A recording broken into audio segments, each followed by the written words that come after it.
రేపటి నుంచి తెలంగాణ అసెంబ్లీ సమావేశాలు ప్రారంభం కానున్నాయి. ఈ నెల 20 వరకు సమావేశాలు జరుగుతాయి. రేపు ఉదయం ఎమ్మెల్యేల ప్రమాణ స్వీకారం ఉంటుంది. ఇందుకోసం ఎంఐఎం ఎమ్మెల్యే ముంతాజ్ అహ్మద్ ఖాన్ ను ప్రొటెం స్పీకర్ గా నిర్ణయించింది ప్రభుత్వం. కాసేపట్లో ఆయనతో ప్రొటెం స్పీకర్ గా ప్రమాణ స్వీకారం చేయించనున్నారు governor Narasimhan. Mumtaz Ahmed Khan senior MLA. మొన్నటి ఎన్నికల్లో ఆయన చార్మినార్ అసెంబ్లీ నియోజకవర్గం నుంచి ఎన్నికయ్యారు. 1994 నుంచి ఇప్పటి వరకు 6 సార్లు ఎమ్మెల్యేగా గెలిచారాయన. తెలంగాణ అసెంబ్లీలో ఉన్న సీనియర్ ఎమ్మెల్యేల్లో ఆయన కూడా ఒకరు. దాంతో ముంతాజ్ అహ్మద్ ఖాన్ కు ప్రొటెం స్పీకర్ గా అవకాశం ఇచ్చింది ప్రభుత్వం.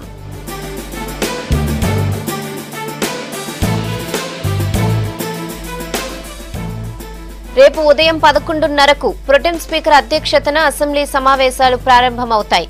కొత్తగా ఎన్నికైన ఎమ్మెల్యేలు ఒకరి వెంట ఒకరు ప్రమాణ స్వీకారం చేస్తారు. దాదాపు 2 గంటల పాటు ఎమ్మెల్యేల ప్రమాణ స్వీకార కార్యక్రమం జరుగుతుంది. ఎల్లుండి స్పీకర్ ఎన్నిక ఉంటుంది.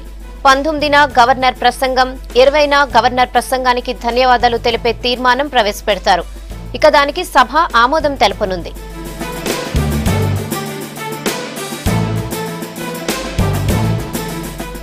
దీనిపై మరిన్ని డీటెయిల్స్ శ్రీనివాస్ అడిగి తెలుసుకుందాం. శ్రీనివాస్, చెప్పండి, రాజ్ భవన్ లో ఏర్పాట్లు ఎలా ఉన్నాయి? అసెంబ్లీ సమావేశాలు ప్రారంభం కానున్నాయి కదా, ఎప్పటి వరకు సమావేశాలు జరగనున్నాయి? మనం ప్రస్తుతం రాజ్ భవన్ దగ్గర ఉన్నాం. మరి కాసేపట్లో ప్రొటెం స్పీకర్ ముంతాజ్ అహ్మద్ ఖాన్ తో గవర్నర్ నరసింహన్ ప్రమాణ స్వీకారం చేస్తారు. ఈ కార్యక్రమం 5 గంటలకు ప్రారంభం అవుతుంది. దాదాపుగా 10-15 నిమిషాలలోనే ఈ కార్యక్రమం అంతా కూడా పూర్తవుతుంది. 5 గంటలకు జరిగేటువంటి కార్యక్రమం తర్వాత అంటే ఇక రేపటి నుంచి అసెంబ్లీ సమావేశాలు జరగనున్నాయి. 17 నుంచి 20 వరకు ఈ అసెంబ్లీ సమావేశాలు ఉంటాయి.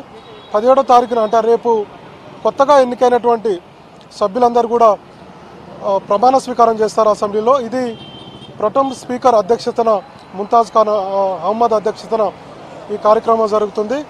11:30 గంటలకు రేపు అసెంబ్లీ ప్రారంభం అవుతుంది. ఆయన అధ్యక్షతన ముందుగా ముఖ్యమంత్రి కేసీఆర్, ఆ తర్వాత మహిళా సభ్యులు, ఆ తర్వాత మిగతా ఎమ్మెల్యేలంతా కూడా ప్రమాణ స్వీకారం చేస్తారు. ఆ తర్వాత మధ్యాహ్నము జూబ్లీ హాల్లో అంటే రేపు మధ్యాహ్నము జూబ్లీ హాల్లో లంచ్ ఏర్పాటు చేస్తారు ఎమ్మెల్యేలకు. అదేవిధంగా తర్వాత మండలి సభ్యులకు కూడా శాసన సభ్యులకు, శాసన మండలి సభ్యులకు కూడా ఈ లంచ్ ఏర్పాటు ఉంటుంది. ఆ తర్వాత 17వ తారీఖున అంటే రేపు మధ్యాహ్నం తర్వాత స్పీకర్ ఎన్నికకు సంబంధించినటువంటి షెడ్యూల్ కూడా అసెంబ్లీ విడుదల చేస్తుంది. 18వ తారీఖున స్పీకర్ ఎన్నిక ఉంటుంది. స్పీకర్ ఎవరనేది ఇంకా క్లారిటీ రావాల్సింది. ఊహాగానాలు అయితే వస్తున్నాయి. అటు మాజీ మంత్రి పోచారం శ్రీనివాసరెడ్డి పేరు ఎక్కువగా వినపడుతుంది. మరి చూడాలి, ఈ రోజు రాత్రికి కానీ రేపు మధ్యాహ్నానికి కానీ దీని మీద ఒక క్లారిటీ వచ్చేటువంటి అవకాశం ఉంది. తర్వాత 19వ తారీఖున అంటే స్పీకర్ ఎన్నిక తర్వాత 19వ తారీఖున గవర్నర్ నరసింహన్ ఉభయ సభలను ఉద్దేశించి మాట్లాడతారు. రాష్ట్ర ప్రభుత్వం చేసిన కార్యక్రమాలు, గతంలో చేసినటువంటి కార్యక్రమాలు, చేయబోయేటువంటి కార్యక్రమాలన్నింటినీ కూడా ఉభయ సభలను ఉద్దేశించి గవర్నర్ నరసింహన్ మాట్లాడతాడు. తర్వాత 20వ తారీఖున గవర్నర్ ప్రసంగానికి ధన్యవాద తీర్మానం ఉంటుంది. దీన్ని సభ ఆదరిస్తుంది. ఇది మొత్తానికి 17వ తారీఖు నుంచి 20వ తారీఖు వరకు శాసనసభ సంబంధించినటువంటి దీనికి సంబంధించినటువంటి కార్యక్రమాలు. అయితే ప్రొటెం స్పీకర్గా చూస్తే ముంతాజ్ అహ్మద్ ఖాన్ ప్రస్తుతం చార్మినార్ ఎమ్మెల్యేగా ఉన్నారు. దాదాపుగా 6 సార్లు ఈయన ఎమ్మెల్యేగా ఉన్నారు. కాబట్టి అంటే శాసనసభ ఇప్పుడు ఎన్నికైనటువంటి వాళ్ళందరూ ఎమ్మెల్యేలో కూడా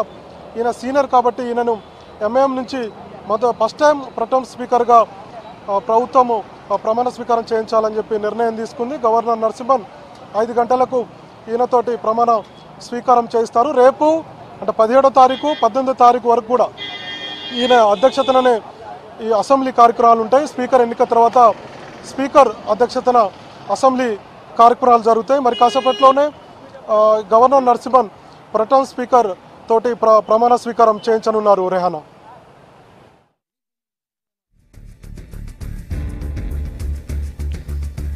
okay Srinivas, thanks for the updates.